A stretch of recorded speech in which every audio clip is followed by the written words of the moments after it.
Por la plata baila el mono. Así dice el dicho, ¿verdad? Bueno, Delcy Rodríguez pagó toda una fortuna a un reconocido bufete de abogados y de cabilderos en Estados Unidos en su primer intento de abrir canales directos de comunicación con la administración de Donald Trump. No con esta, con la anterior. Aunque, por supuesto, con esta también. Y es que es normal que ahora todos podamos entender de cómo es que se abren ciertas puertas de financiación a las cabezas de la hidra del régimen. ¿Por qué Estados Unidos flexibiliza controles financieros para apoyar la reconstrucción de Venezuela? Y es que además hablaremos de Conatel, porque realizan un encuentro con representantes de la empresa SpaceX para formalizar el servicio de Starlink en Venezuela, del Internet. Lo curioso es cómo le van a explicar que estos mismos de Conatel le han bloqueado los DNS a X, empresa hermana de Starlink, empresa hermana de SpaceX, quise decir, censurada por Conatel. Eso va a estar interesante. Pero una cosa más, quiero que recordemos que a esta hora todo un país estaba movilizado hace 2 años para que en la última instancia nos dieran una estocada final a nosotros y a la democracia. No importa en qué momento usted vea este video. Hoy se cumplen exactamente 2 años del robo electoral más grosero, más descarado y más insultante que jamás haya manchado la historia de este continente. Y hoy, por cierto, no hay nada que celebrar. 2 años del atraco más grande de la historia de Venezuela, a la voluntad de un pueblo entero. 2 años del día de la represión o de que se comenzara la represión más salvaje y más inhumana que el hemisferio haya padecido en su historia reciente. Pero también hoy, 2 años después, quizás estemos más cerca que nunca de ese momento de cambiar la historia, más cerca de que la verdad se termine imponiendo, más cerca de que Venezuela vuelva a la libertad, o más cerca de que quienes hoy oprimen, mañana tengan que rendir cuentas. Al menos vamos -2, Maduro y Cilia. Porque el pueblo no se rindió, usted no se rindió. Por algo estamos acá, por algo usted está viendo este video, ¿verdad? Porque la dignidad no se apaga, porque la historia todavía no está escrita. Y porque aquí no desmayamos, usted no desmaya, yo tampoco. Y la historia la vamos a reescribir nosotros. Así que acompáñenme a repasar las noticias de última hora, contadas hoy, martes 28 de julio de 2026. Tu servidor Augusto Navarro en tu espacio que lleva por nombre Apolítico. Comenzamos. Miren, la insistencia casi enfermiza de Delcy Rodríguez y de cualquiera que usted nombre de la cúpula del régimen, cuando llega el señor dinero, no es solo para comprar relojitos Cartier o zapatitos Loro Piana, ¿verdad? También es una urgencia de untarle la mano a quien sea necesario, cualquier persona, para que entonces, más adelante, ellos sigan teniendo acceso para comprar relojitos Cartier y zapaticos Loro Piana. Eso es el lobby, los intermediarios, todo aquel que se preste por un precio establecido para hacer lo que sea para que el régimen, la hidra, permanezca en el poder para siempre. El diario El Mundo de España ha relatado sobre un impresionante contrato de Delcy como tal, porque no de la República de Venezuela, con un bufete anglosajón, lo cual ejemplifica la enorme capacidad de mover dinero de la actual encargada de Venezuela, Delcy Rodríguez, una persona capaz de atraer asesores de todo tipo y de seguir llorando por el acceso a más dinero, como viene haciendo últimamente. Voy a reiterar un llamado que no hemos cesado. Cese a las sanciones y el bloqueo contra Venezuela. Venezuela tiene recursos bloqueados en el mundo. Tenemos los recursos. Y he decidido enviar una carta, entre otros, al rey de Inglaterra para que liberen el oro que está retenido en el Banco de Inglaterra. En este caso de hoy, en este programa, hablamos de un contrato multimillonario al que ha tenido acceso el diario El Mundo y publica esta nota. Un contrato que suscribió Amsterdam Partners, el famoso bufete anglosajón, que en este momento es muy conocido en España además, porque tiene una campaña feroz contra la agencia tributaria. Y es que su líder, Robert Amsterdam, ha acusado a la Inspección de Hacienda de actuar como una mafia e impulsa iniciativas legales, demandas en contra de Hacienda en España. Bueno, un poco mafia hay, ¿no? Un poco de eso. Sus servicios, los servicios de esta gente, le interesaron a Delcy en 2020. Entonces era la vicepresidente de Maduro. casualmente en el 2020 de aquel del Seagate, pero pura casualidad. Y empezó a dar señales de intentar acercarse a Donald Trump en el último año del primer mandato de Trump. El entonces procurador general del régimen, Reinaldo Muñoz Pedrosa, se encargó de cerrar las condiciones de todo un fichaje. Amsterdam Partners, los que serían representantes legales y asesores en Estados Unidos de la mafia del delcinismo, por una suma nada despreciable de $4 millones para comenzar. Las partes reconocen y acuerdan que el despacho renunciará a la facturación por horas y que, en su lugar, se abonará al bufete unos honorarios fijos de $4.049.848 pagaderos en 4 plazos, reza el documento. El calendario era sencillo, $1 millón el 31 de enero de 2020 y el resto, $1 milloncito mensual hasta que llegara el mes de mayo. El delcinismo, por cierto, pagaba por adelantado unos servicios que se extenderían en principio durante todo el año hasta el 31 de diciembre de 2020, fecha de mi cumpleaños, por cierto. La relación, por supuesto, no quedó allí. Siguió un par de años más, o sea, súmele más dinerito, pero es que ya va a escuchar algo, porque un portavoz del bufete con sede en Londres y también en Nueva York afirma que se trata de un contrato del pasado y que la relación era con Delcy, no con Maduro. Lo enmarca en un contexto en el que, aunque Estados Unidos mantenía bajo sanciones al régimen venezolano, la interina ya estaba haciendo gestiones de aproximación para llorar por la platica. Todo fríamente calculado, ¿verdad? Como quien dice. ¡Qué casualidad! Bueno.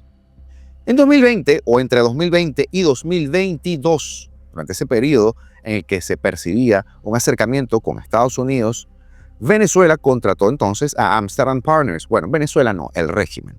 Admite un portavoz, siguiendo instrucciones de la entonces vicepresidente Delcy Rodríguez.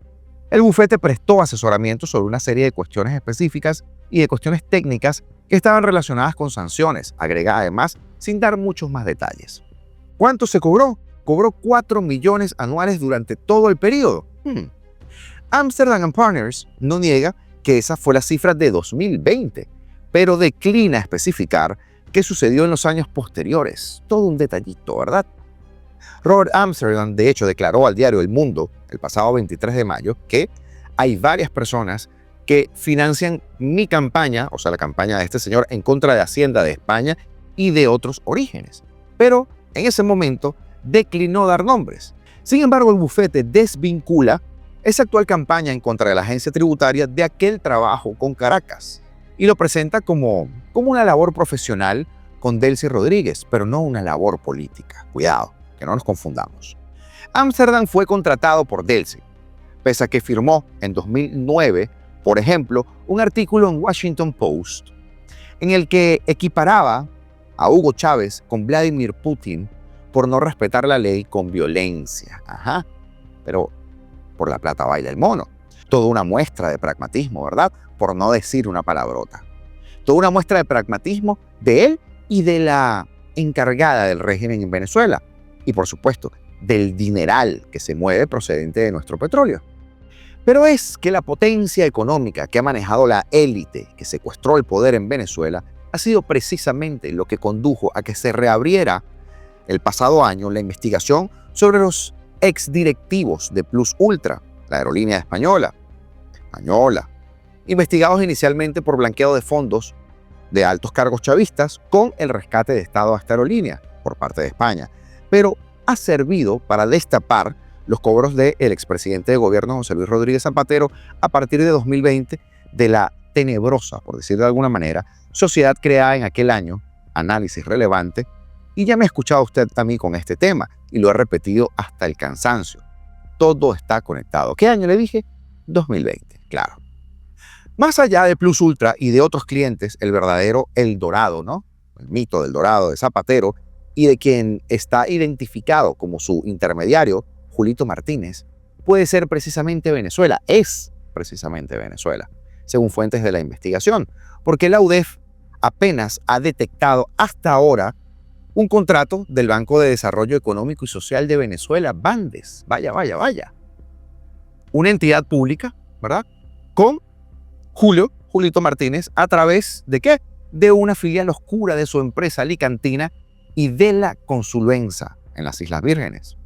Y es que también en aquel 2020 ofreció la trama nada más y nada menos que una comisión del 8.75% si se conseguía recuperar una deuda de oro por un fondo en Dubái, que además, entre insólitos clientes de análisis relevante y las hijas del ex líder del PSOE, figuran también otros venezolanos próximos no, parte del régimen. Pero ese no ha sido, por supuesto, el único movimiento que ha hecho Delcy en búsqueda del poder absoluto que hoy ella cree tener, porque ha pasado de la contratación de esta firma a la reciente contratación del abogado Jihad Esmaili, por supuesto, abordando a Zapatero, a Víctor Daldama, los contratos en Qatar, los empresarios que vinieron a Estados Unidos a abogar por ella, el New York Times, y usted pare de contar. ¿Y todo para qué? Para que sucedan cosas como la siguiente noticia. Porque la noticia anterior, aparte de ser una de esas piezas que van formando el mapa del entendimiento para este difícil entramado de los criminales del régimen, también da pistas de por qué ahora Estados Unidos abre otra puerta de financiación para la recuperación de Venezuela, como dicen ellos. O mejor dicho, para que Delcy intente con todo lo que tiene raspar la olla, como prefiero decirle yo, porque eso es lo que va a hacer. El Departamento del Tesoro de los Estados Unidos, a través de FinCEN, anunció hace pocas horas una nueva política de supervisión destinada a facilitar las operaciones financieras vinculadas con la reconstrucción y la recuperación económica de Venezuela tras los terremotos del 24 de junio, que por cierto hubo un terremoto grandísimo en Japón hace nada de 7.1. Pero vamos que el papel lo aguanta todo. Esto es en aras de la recuperación, ¿verdad? Bueno, la medida establece que FinCEN no tomará determinadas acciones de supervisión o de sanción en contra de instituciones financieras estadounidenses por ciertos requisitos de la ley del secreto bancario, la BSA, cuando presten servicios autorizados que estén relacionados con Venezuela bajo las licencias correspondientes de la OFAC, incluidas en las licencias generales 57 y 60. Y ojo con las fechas, porque esta política estará vigente del 27 de julio de este año, o sea, desde ayer, hasta el 29 de enero de 2027. El objetivo declarado es facilitar la asistencia humanitaria, promover la estabilidad financiera, reducir obstáculos para las operaciones necesarias durante la reconstrucción y más. Sin embargo, haciendo justicia a la realidad de esta normativa, esto no va a significar el levantamiento general de sanciones. Se trata de una flexibilización específica dentro del marco autorizado por la OFAC, pero usted sabe lo que va a intentar hacer el régimen, yo lo sé, y ellos también lo saben, porque el Tesoro de Estados Unidos además aclara que los bancos deben mantener sus controles en contra del lavado de dinero y cumplir con las sanciones de la OFAC. La flexibilización no debería amparar violaciones intencionales de la normativa financiera estadounidense. Pero quién sabe, ¿verdad? ¿Por qué habrán hecho esta aclaratoria? La reconstrucción, señores. Jacqueline Faría a cargo. ¡Ja! La reconstrucción que ahora entra en el terreno financiero. Ese terreno en donde la sed del régimen y la avaricia no tiene límites. Pero hablando de límites, tómese ahora su protector gástrico de preferencia, porque esto tiene que ser escuchado de primera mano. En la galería de la infamia, de la irresponsabilidad, del cinismo y de la indolencia, el narcoministro vuelve a romper el techo. Exactamente así. Yo les decía a los que están aquí que desconecten eso de la alarma de los sismos, porque duerman tranquilos. Van 1.568, ¿fue que les dije? 1.568 réplicas. Una pincelada de lo que este señor estaba pasando mentalmente el día de ayer. Un pequeño recordatorio de por qué no debemos bajar la guardia nunca con estos sujetos. Pero ahora, permítanme un minutico nada más para enviarle un saludo muy especial a Marta Luna y a Yolanda Pérez. Y además para darle las gracias a todos ustedes por sus aportes al canal, a nuestros miembros por ser parte de esta comunidad, a quienes nos ayudan vía superchats, vía super thanks, y a ti que estás viendo el video en este momento, porque nada tendría sentido sin ti allí. Así que, si quieren ayudarnos, dejen su like en este momento. Si les sale el hype, mejor todavía. Y también suscríbanse a este canal, si les agrada. porque es la mejor manera que tienen para echarnos esa manito, para seguir creciendo, para que sigamos haciendo este trabajo y para que nuestra voz, que es su voz, también llegue a más rincones. Continuamos. Porque ahora, volviendo al tema de las locuras del emprendedor del polvo blanco, el día de ayer, que andaba un poco desajustado, desatado también, dejó caer otra perla, no la de los sismos, no.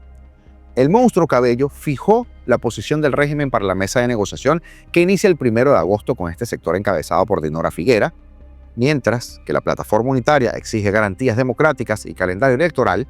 El capo de la droga pide: por favor, déjennos meterle mano al dinerito. Lo particular de todo esto, y lo hablamos en el directo de anoche, es poner nosotros el foco en lo que vaya pasando. Porque en teoría estos tipos no están allí en posición de negociar ni de exigir nada, sobre todo cuando Trump está acostumbrado a negociar desde la ventaja.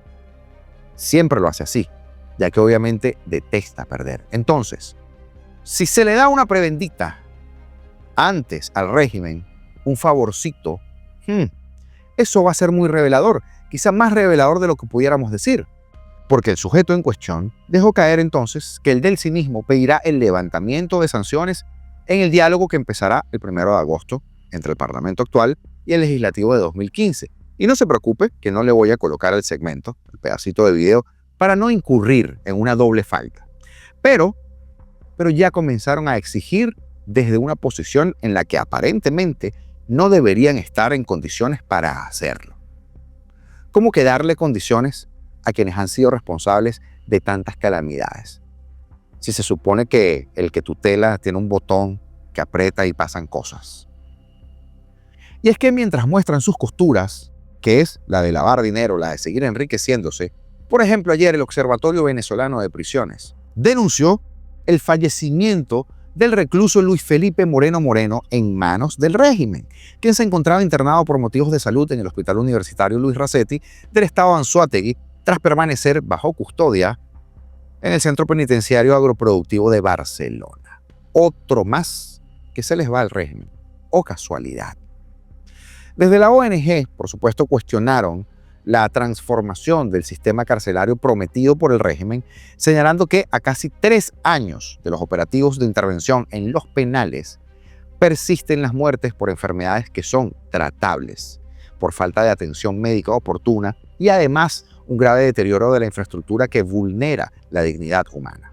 El OVP destacó que las intervenciones desplegadas bajo la operación Gran Cacique Guaycaipuro solo dispersaron la crisis a otros penales y agravaron el hacinamiento, citando como por ejemplo el penal de Barcelona, donde coexisten, escuchen, más de 1.400 reclusos, incluidos numerosos traslados arbitrarios que provenían del internado judicial de Monagas La Pica. Y en ese sentido el OVP exigió a las autoridades la rendición de cuentas inmediata sobre los recursos que han sido destinados a la remodelación de las cárceles intervenidas. Pero ya usted sabe, Big Pocket haciendo de las suyas. Exigen también transparencia sobre la situación procesal de los planes y también la adopción urgente de medidas para garantizar el derecho a la vida y la salud de la población reclusa. Pero el régimen solo está pensando en una cosa, en don dinero. Ahora, la Comisión Nacional de Telecomunicaciones, CONATEL, informó este lunes 27 de julio que sostuvo una mesa de trabajo con los representantes de SpaceX / Starlink, la misma gente, para avanzar en la formalización y la regularización del despliegue del servicio de Internet satelital en Venezuela. Un paso importante para la expansión de la tecnología en nuestro país. Esa parte se celebra, por supuesto, ¿no? Que haya una nueva empresa que pueda entrar a Venezuela a dar el servicio. Pero a través de un mensaje publicado en su cuenta oficial de X, CONATEL, la cuna de la censura en Venezuela que censuró X, busca cerrar un acuerdo con SpaceX y señaló que el encuentro tuvo como objetivo establecer mecanismos necesarios para regularizar la prestación del servicio de Starlink, esta red de Internet satelital desarrollada por SpaceX que ofrece conectividad de alta velocidad en zonas donde la infraestructura tradicional presenta limitaciones, y lo que ha pasado en La Guaira es un gran ejemplo de cómo funciona Starlink. El anuncio de CONATEL llega semanas después de que Starlink, como tal, desempeñara un papel fundamental durante la emergencia provocada por los devastadores terremotos del 24 de junio, en donde La Guaira, precisamente, que fue uno de los lugares más golpeados, en medio de tanto sacrificio, hubo iniciativas personales, ciudadanas, individuales, que pudieron desplegar a motus propio un número importante de antenas de Starlink con dicho servicio. En medio de la caída de las redes de telecomunicaciones convencionales durante la catástrofe, el servicio de Starlink satelital permitió restablecer comunicaciones en muchas zonas muy afectadas, facilitando labores de rescate, coordinación de equipos de emergencia y también atención a los damnificados. Starlink, buena noticia. Conatel no es buena noticia.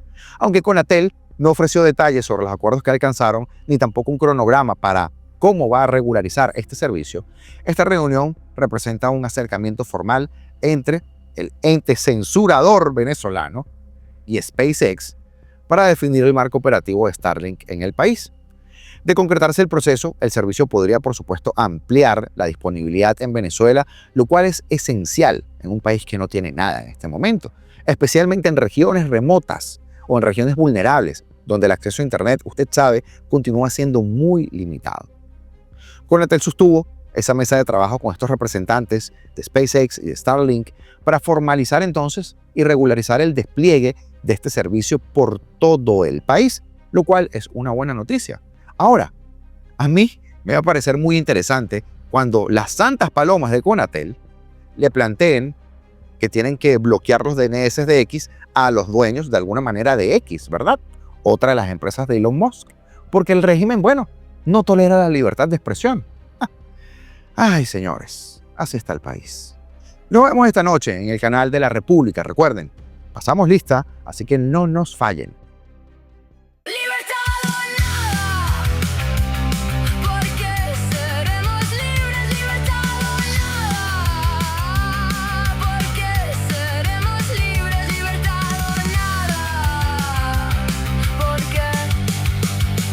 Seremos libres.